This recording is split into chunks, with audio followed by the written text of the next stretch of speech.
রোদও শেষ, কামও শেষ। এই কার্পেট বিছাইলাম সব, পিছনে যে কার্পেটগুলো দেখতেছেন সবগুলা বিছাইলাম। আমরা ছুটি এখন, পুরাটা রোদ গেছে উপরে দিয়া, এমন অবস্থা।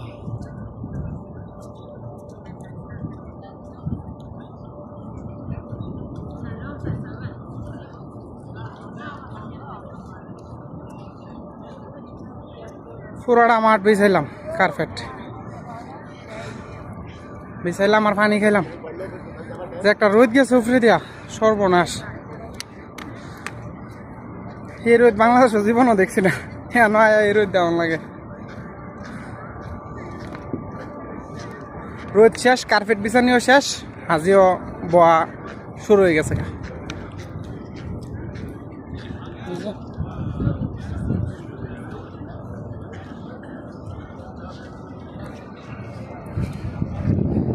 কষ্ট করলো, হাজার কষ্ট করলো, তারপরও শুক্রিয়া আল্লাহর কাছে, আল্লাহর কাছে শুক্রিয়া। কাজ করতাম পারতাছি, আল্লাহর ঘরে কাজ করতে পারতাছি, শুক্রিয়া। সবাই দোয়া করবেন, ভালো থাকবেন, আল্লাহ হাফেজ।